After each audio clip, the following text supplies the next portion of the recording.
everyone, welcome back to my chemistry Sanjay channel.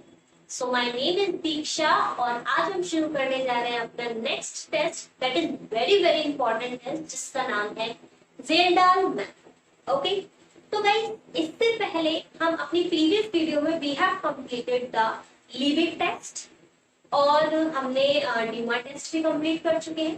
अब हमारे पास जो टेस्ट है ज़ेल्डाल मेथड, ये हम डिस्कस करते हैं अपनी इस वीडियो में। आपका अगर मैं ज़ेल्डाल मेथड की बात करूं दोस्तों, तो एक्चुअली क्या होता है, सबसे पहली बात इस ज़ेल्डाल मेथड की मदद से आप क्या क्या चीजें डिटेक्ट कर पाते हो। तो इसकी मदद से आप डिटेक्ट करते हो नाइट्रोजन। ठीक है, किसका डिटेक्शन करते हैं? नाइट्रोजन का डिटेक्शन करते हैं। दूसरी बात, कुछ फंक्शनल ग्रुप ऐसे हैं नाइट्रोजन के जो इस मेथड की मदद से आप इसको डिटेक्ट नहीं कर सकते, जैसे कि आपका NO2 हुआ और आपका एजो ग्रुप हुआ। इन दो फंक्शनल ग्रुप को आप इस ज़ेल्डाल मेथड की मदद से डिटेक्ट नहीं कर सकते। ओके, ठीक है भाई, यहां तक तो समझ में आता है मैम, ये तो आपने बता दिया। अब हम थोड़ा सा इसके पहले वाली पिक्चर की तरफ चलते हैं, अपैरेटस देखते हैं। देखो भाई, ये हमारे पास क्या है, एक ज़ेल्डाल फ्लास्क है। एक्चुअली से ज़ेल्डाल फ्लास्क की होते हैं, इसकी थोड़ी जो क्या कहते हैं नेक है, ये लंबी होती है। इस ज़ेल्डाल फ्लास्क में हमारे पास क्या है, ऑर्गेनिक कंपाउंड। ऑर्गेनिक कंपाउंड जिसके पास नाइट्रोजन होगी। अब हमने क्या करा है, इस ऑर्गेनिक कंपाउंड में कंसंट्रेटेड H2SO4 को मिक्स करा। तो क्या होगा, जरा ध्यान से देखना, इसमें एक रिएक्शन होती है कि आपके पास जो ऑर्गेनिक कंपाउंड है, ऑर्गेनिक कंपाउंड, इसमें आपके पास क्या आपने मिलाया, H2SO4 मिलाया। और जैसे ही आप इसको हीट करते, सबसे पहली रिएक्शन आपको देखने को मिलती है और यहाँ पर फॉर्मेशन होता है आपके पास अमोनियम सल्फेट।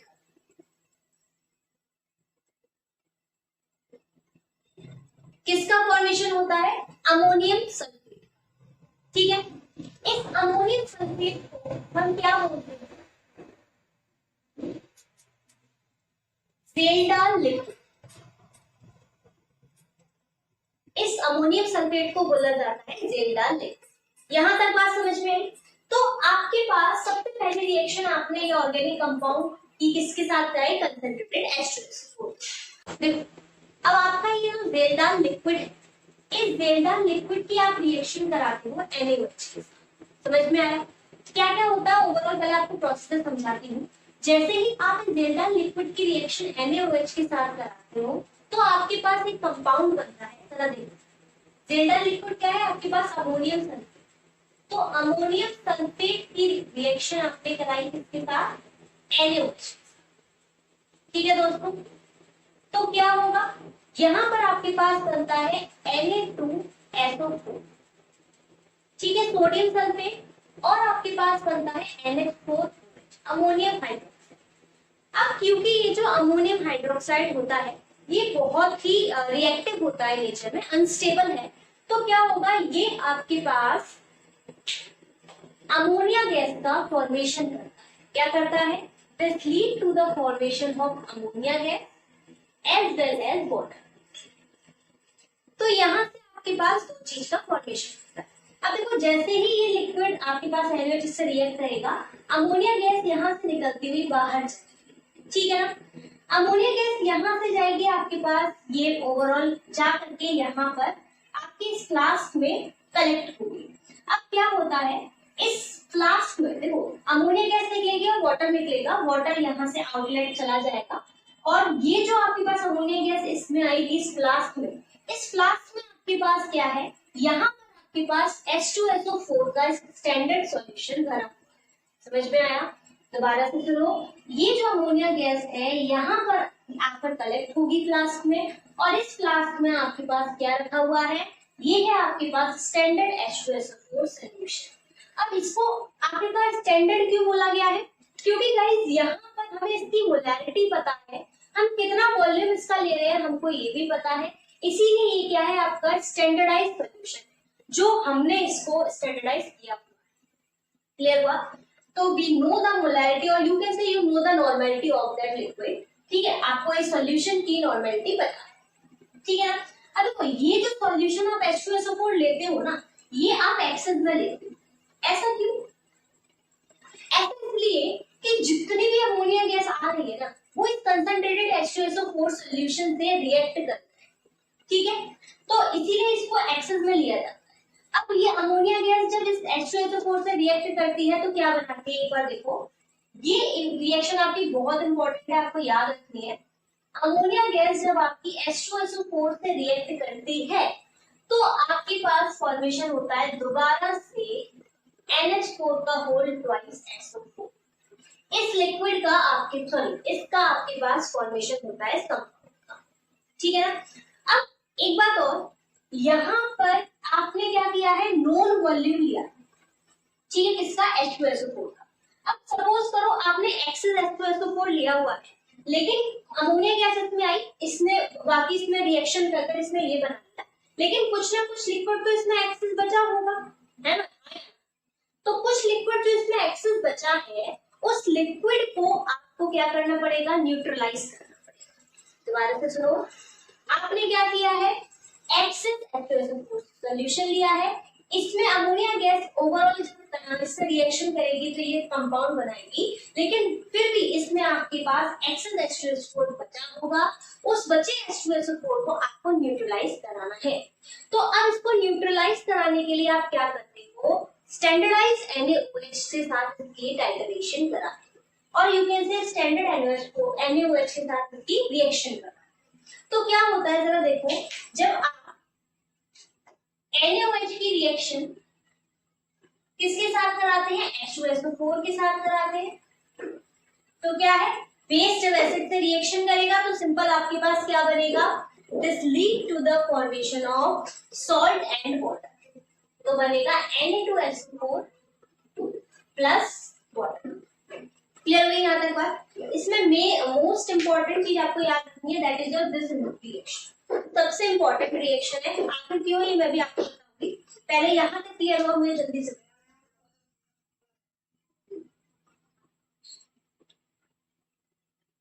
ठीक है, तो यहाँ तक समझ में आया। अब जरा देखो, यहाँ पर मैं आपको एक चीज समझा रही हूँ, ये जो NaOH है ये आपका स्टैंडर्ड है ना। स्टैंडर्ड का मतलब क्या होता है दोस्तों, स्टैंडर्ड का मतलब होता है कि आपको यहाँ पर इस सॉल्यूशन की नॉर्मेलिटी, कितना वॉल्यूम आप यूज कर रहे हो, ये दोनों चीजें आपको पता होती है, और यू कैन से मोलैरिटी आपको पता होती है, ठीक है। तो ये स्टैंडर्ड है, तो यानी कि इसका N1 भी हम सपोज करो मानते हैं, तो इसकी नॉर्मेलिटी आपको पता है। सिमिलरली इसका वॉल्यूम जो आप यूज कर रहे हो वो भी आपको पता है। अब ये H2SO4 है, ये कौन सा H2SO4 है जो रिएक्ट करता है, ये वो H2SO4 है जो इस रिएक्शन के दौरान आपका यूज नहीं हुआ है ना। तो it means we can say कि ये आपका अनयूज्ड H2SO4 है, ठीक है। तो अगर ये आपका अनयूज्ड H2SO4 है, इसका मतलब हमें इसकी मोलैरिटी नॉर्मेलिटी पता है, क्योंकि हमने स्टैंडर्ड लिया था। सपोज करो N2 इसकी नॉर्मेलिटी है, ये हमको पता है, लेकिन हमें इसका वॉल्यूम नहीं पता कि कितना वॉल्यूम इसका बच गया, ठीक है, या कितना वॉल्यूम इसका यूज हो गया है, हमें नहीं पता। यहाँ से सपोज करो ये आपका V2 है, वी डोंट नो, लेकिन अब हम यहाँ से एक इक्वेशन लगा सकते हैं कि भाई जितना NaOH आपका यूज हुआ होगा उतना ही आपके अनयूज्ड वाले से ये खर्च हुआ होगा, मतलब रिएक्ट करा होगा। तो वी कैन से कि इसके ग्राम इक्विवेलेंट क्या है, आपस में बराबर है, हाँ या ना। तो N1V1 equal to N2V2, okay. यहाँ से हम क्या करेंगे, V2 निकालेंगे, V2 यू कैन फाइंड। तो V2 क्या है यहाँ पर, V2 आपके पास है that is your unused H2SO4। क्या यहाँ तक क्लियर हुआ, पहले मुझे इतना ये चीज क्लियर हुई, राइट। यहाँ से आप निकालोगे कि कितना वॉल्यूम आपका अनयूज्ड H2SO4 बचा, ठीक है। अब यहाँ से अनयूज्ड पता चल गया, तो हम क्या कर सकते हैं कि कितना वॉल्यूम आपका H2SO4 यहाँ पर अमोनिया के साथ रिएक्ट हुआ है, यानी कि कितना वो आपका यूज हुआ है, यहाँ से निकाल सकते हैं। कैसे निकाल सकते हैं भाई, शुरुआत में जब आपने स्टैंडर्ड H2SO4 लिया था तो उसका वॉल्यूम तो आपको पता था ना कि आपने कितना लिया है, हाँ। तो यहाँ से आप क्या निकाल सकते हो, जरा ध्यान से देखो इधर, आपने क्या करा, we have to find the used volume, है ना, यूज्ड H2SO4। तो कैसे निकालोगे आप? टोटल वॉल्यूम में से क्या करेंगे? We have to subtract the unused H2SO4। तो यहां से आप यूज्ड H2SO4 को निकाल दोगे और हमको पता चल जाएगा कि ये यूज्ड H2SO4 कितना है और यहाँ कितने NH3 के साथ ये आपका रिएक्ट हुआ है। ये हम दोनों चीज निकाल सकते हैं। पूछो क्यों? अच्छा, मैं आपको ये बता रही थी कि ये जो रिएक्शन है, ये रिएक्शन आपकी इंपॉर्टेंट रिएक्शन है। ऐसा क्यों? देखो, इस रिएक्शन में सबसे इंपॉर्टेंट जो बात है वो कहने की ये है कि यहाँ पर आपकी ग्राम इक्विवेलेंट अमोनिया के और H2SO4 के बराबर होती है। ऐसा क्यों? क्योंकि ग्राम इक्विवेलेंट और मोल अलग अलग चीजें हैं। मोल हम तब देखते हैं जब आपकी रिएक्शन ओवरऑल बैलेंस्ड है। अगर रिएक्शन बैलेंस्ड है तो बी से दैट की इनके मोल इक्विवेलेंट है, ठीक है, मोल बराबर। लेकिन अगर रिएक्शन बैलेंस नहीं है तो वी कैन से कि इसके ग्राम इक्विवेलेंट बराबर है। समझ में आया? तो ग्राम इक्विवेलेंट का मतलब क्या है कि भाई जितना NH3, मतलब जो ग्राम इक्विवेलेंट मैं यहाँ पर लिख देती हूँ कि ग्राम इक्विवेलेंट ऑफ किसके? NH3 किसके बराबर होंगे? That will be equals to gram equivalent of H2SO4। समझ में आ गया? इसका मतलब वी कैन से दैट कि जो NH3 है, सपोज करो NH3 का मैं Na ले लेती हूँ, ये Nb वॉल्यूम B ले लेती हूँ, तो sorry volume A, NaBA that will be equals to NbBB, यानी कि इसके ग्राम इक्विवेलेंट इसके ग्राम इक्विवेलेंट के बराबर होंगे। Is that clear? तो ये आपको यहाँ से बात समझ में आनी चाहिए। ये हम रिएक्शन को, इस वाले टर्म को यूज करेंगे आगे। पहले बताओ आपको यहाँ तक ओवरऑल समझ में आया या नहीं आया? अगर समझ में आया मैं एक बार और एक्सप्लेन कर देती हूँ। सबसे पहले आपने क्या लिया? ऑर्गेनिक कंपाउंड लिया जो आपको मिलेगा। उस ऑर्गेनिक कंपाउंड में आपने H2SO4 मिलाया और उसको मिलाने के बाद आपने कंसंट्रेटेड लिया है। उसको मिलाने के बाद आपने क्या करा? उसको हीट करा। हीट करा तो आपके पास ये जेलदार लिक्विड बन गया। इसको बोलते हैं अमोनियम सल्फेट, ठीक है ना? इस जेलदार लिक्विड की आपने दोबारा से रिएक्शन कराई किसके साथ? बेस के साथ रिएक्शन कराई, NaOH के साथ। तब आपके पास फॉर्मेशन हुआ सोडियम सल्फेट का और अमोनियम हाइड्रोक्साइड का, है ना? पर वो अमोनियम हाइड्रोक्साइड क्या थी? अनस्टेबल थी, और अनस्टेबल थी इसलिए उसने क्या फॉर्मेशन कर दिया? Ammonia gas and water. अब ये जो अमोनिया गैस है यहाँ से जाती हुई आपके पास इधर जाएगी। ये अमोनिया गैस यहाँ कलेक्ट होगी और वाटर आपका यहाँ से बाहर निकल जाएगा, ठीक है ना? अब अमोनिया गैस क्या करेगी? इस फ्लास्क में है हमारे पास क्या? स्टैंडर्ड H2SO4 सॉल्यूशन, मतलब इसकी आपको नॉर्मेलिटी और वॉल्यूम दोनों पता है, जो आपने शुरुआत में यहाँ पर लिया। मेजर करते तो लोगे ना, तो वो आपको शुरुआत में पता है। अब जैसे ही अमोनिया गैस आएगी इस H2SO4 के साथ रिएक्ट करेगी। ये डाइल्यूट है, याद रखना, इसके साथ रिएक्ट करेगी और रिएक्ट करने के बाद आपके पास क्या बनेगा? अमोनियम सल्फेट बन जाएगा दोबारा। ये रिएक्शन इसलिए इंपॉर्टेंट है क्योंकि जितना अमोनिया गैस यहाँ यूज हुई है, मतलब रिएक्ट करी है ना, उतना ही H2SO4 यहाँ पर यूज हुआ है, ठीक है? और ये ऑलवेज हम एक्सेस में लेते हैं H2SO4। अब एक्सेस में लिया होगा तो कुछ ना कुछ H2SO4 आपके पास बचा होगा। अब उस बचे हुए H2SO4 को आपने न्यूट्रलाइज कराया किससे? Standard NaOH। क्यों भाई, क्यों कराया? क्योंकि हमें सिर्फ नाइट्रोजन डिटेक्ट करनी है ना, बाकी चीज हम नहीं चाहते हैं। तो सबको हटाने के लिए आपको ओवरऑल चीजों को न्यूट्रलाइज करना है। आपने न्यूट्रलाइज करा, ये आपके पास बन गया सोडियम सल्फेट और वाटर। अब याद रखिए ये भी स्टैंडर्ड था और ये भी स्टैंडर्ड था, लेकिन हमें पता लगाना है कितना अनयूज्ड इसमें बचा हुआ है, क्योंकि ये आपने अनयूज्ड वाला ही तो लिया है। अब आपने क्या करा? यहाँ पर एक रिलेशन लगाया N1V1 इक्वल टू N2V। यहाँ से आपने V2 निकाल दिया जो कि क्या है? Unused H2SO4। क्लियर हो गई इतनी बार? अब यूज कैसे निकालेंगे? टोटल में से अनयूज माइनस कर दो तो यूज निकल आएगा, यानी कि कितना H2SO4 अमोनिया के साथ रिएक्ट करा है वो हम यहाँ निकाल सकते हैं। क्लियर हो गई? अब यहाँ से ये आपके पास क्या है? एक इक्वेशन, इसमें याद रखिए ग्राम इक्विवेलेंट अमोनिया के हमेशा बराबर होंगे ग्राम इक्विवेलेंट H2SO4 के। ये रिएक्शन हम आगे यूज करेंगे, कैसे यूज करेंगे उसको हम पहले बताओ। यहाँ तक ओवरऑल क्लियर है? क्लियर है तो आप स्क्रीनशॉट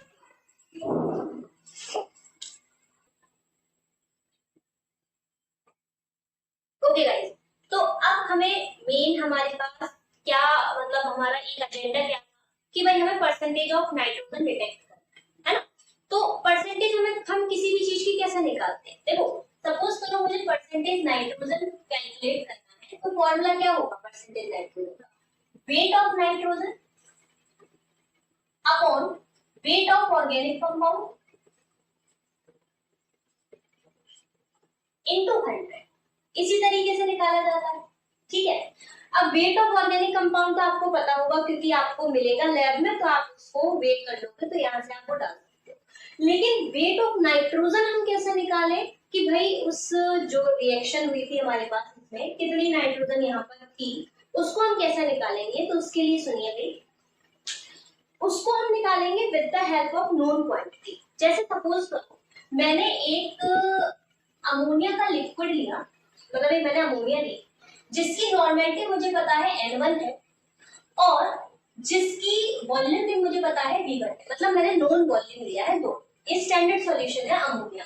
ठीक है, अब मैं पता लगाना चाहती हूँ कि इस स्टैंडर्ड अमोनिया के सॉल्यूशन में कितना नाइट्रोजन प्रेजेंट है। तो आप कैसे करोगे भाई, आपको पता है कि नाइट्रोजन जो आप निकालोगे इसकी नॉर्मेलिटी जो आप लगाते हो वो क्या है आपके पास, this will be your, suppose करो ये 1 है, 1 नॉर्मल है, ये भी आपका 1, सॉरी 1 लीटर, 1 लीटर ले लो या 1 सेंटीमीटर क्यूब। ठीक है, अब देखो क्या,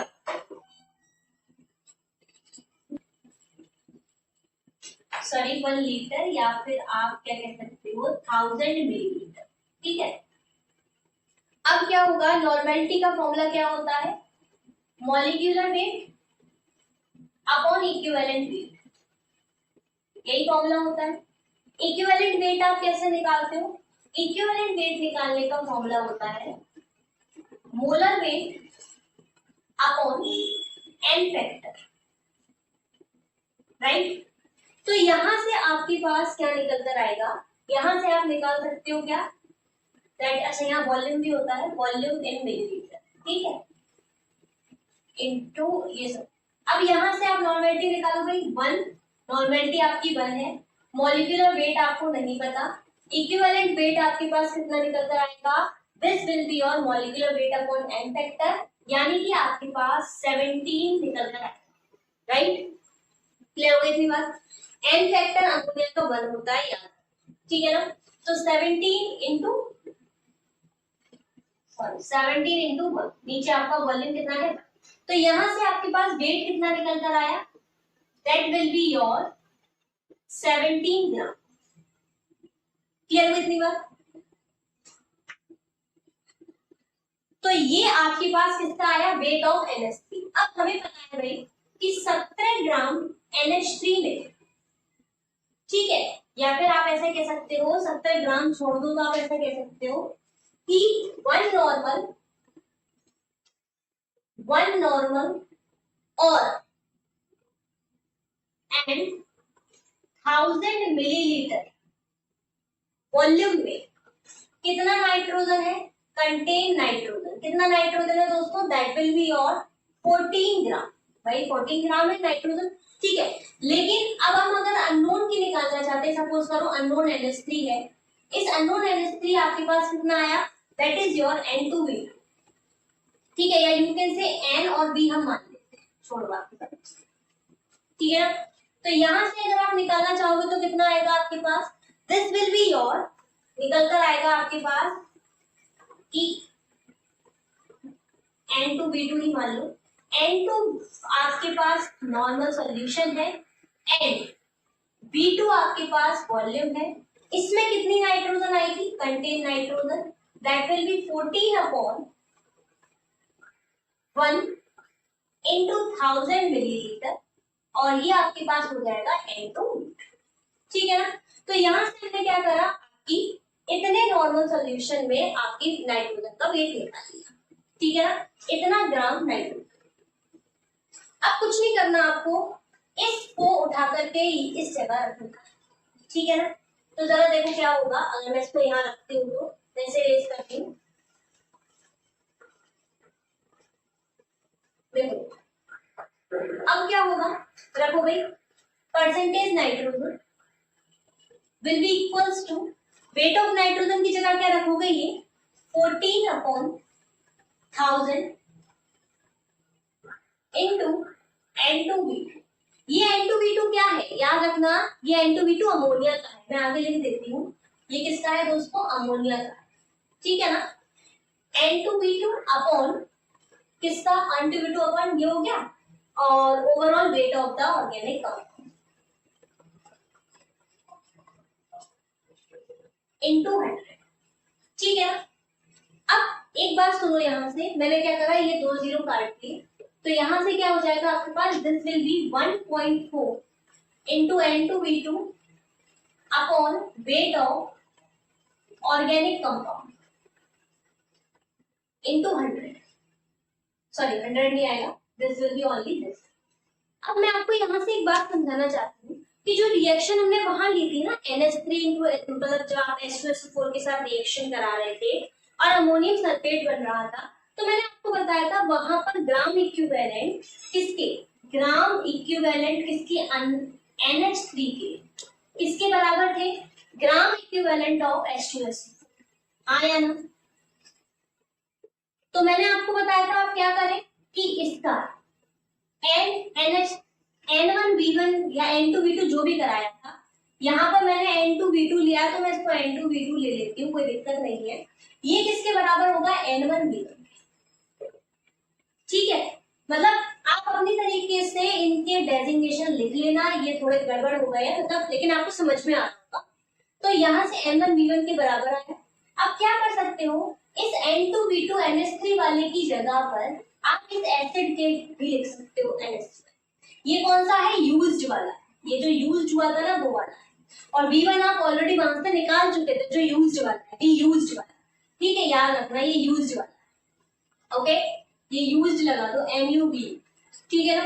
अब क्या होगा, यहां से आपके पास आएगा 1.4 इंटू नॉर्मेलिटी एंड यूज किसका, H2SO4 का, इंटू बी यूज किसका, H2SO4 का, upon weight of organic compound. तो यहां से हम क्या करते हैं, overall we can calculate the percentage of the nitrogen. समझ में आई थी बात। एक बात और, नॉर्मेलिटी को आप क्या लिख सकते हो, you can write out the N factor into molarity. तो आप इसको हटाकर ये वाला टर्म भी यूज कर सकते हो, एन फैक्टर इनटू मोलैरिटी, ठीक है ना।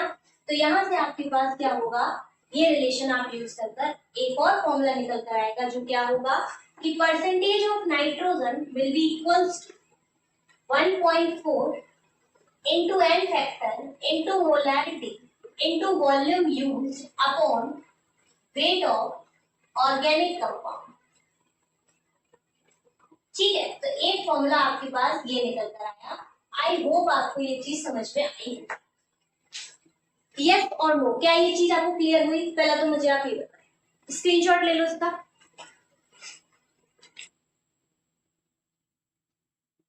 ओके गाइस, अब तक हम पूरी थ्योरी पढ़ चुके हैं, अब हम करते हैं न्यूमेरिकल। न्यूमेरिकल क्या कह रहा है जरा ध्यान से सुनना।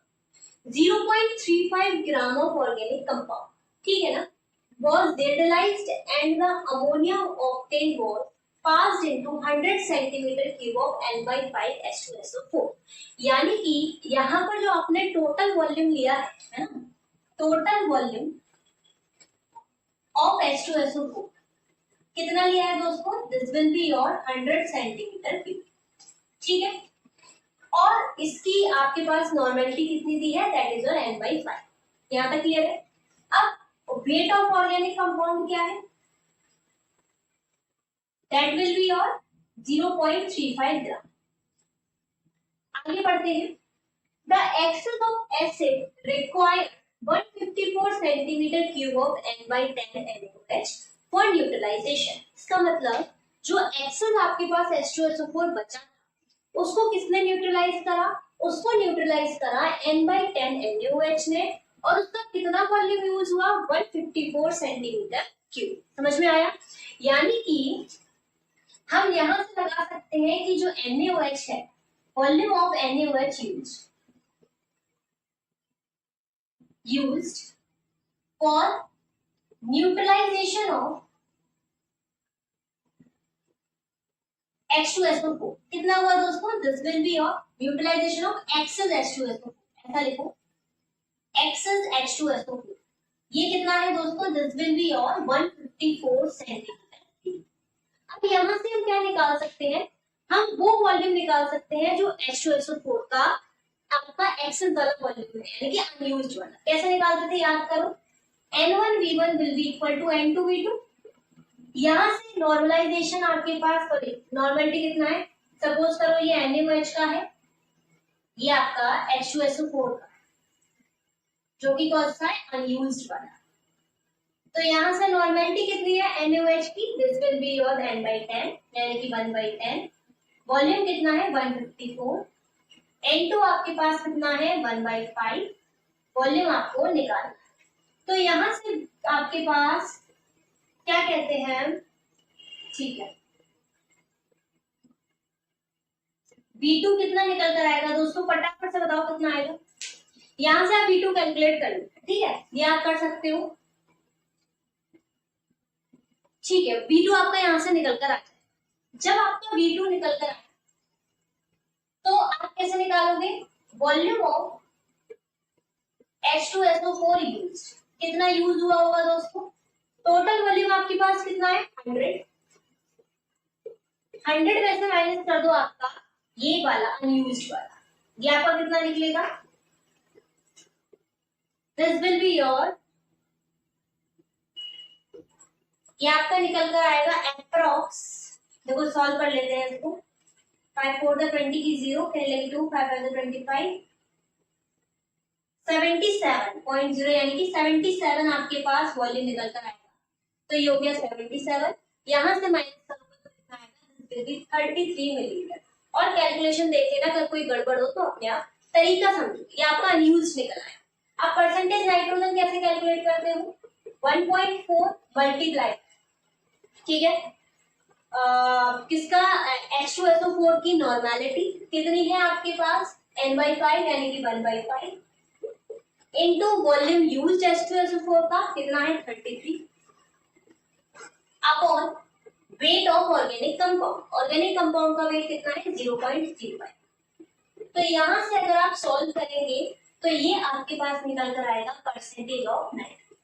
समझ में आ गया, ये आप सॉल्व कर लेना, ये आपके पास कितना निकल कर आएगा, मान लो ये 5 इधर आ गया, यहाँ से ये गया 10 नीचे, यहाँ से गया ऊपर 100, तो ये आपका ओवरऑल कट गया 7 to the 40, 7 5 35, तो दिस विल बी योर 5 से कट गया 2 टाइम, तो दिस इज 66 अपॉन 5 यानी कि 1 5 3 15 13.2% अप्रॉक्स आपके पास नाइट्रोजन निकल कर आ जाएगा। आई होप ये आपको समझ में आया हो। ऐसे और वीडियो से कनेक्ट करने के लिए मेरे चैनल से सब्सक्राइब करें एज वेल एज अपने दोस्तों को जरूर शेयर करें। Guys I am just providing you the full information as well as मैं आपको यहाँ पर समझा रही हूँ कि किस तरीके से आप इन टेस्ट को लगाओगे प्रॉपर तरीके से। तो इतना तो आपका भी वही फर्ज बनता है कि चैनल को सब्सक्राइब करो और अपने दोस्तों को जरूर शेयर करें एंड हमारे चैनल से कनेक्ट रहो। We will provide you the best knowledge related to your subject. Okay, so thank you everyone and thanks for watching the video.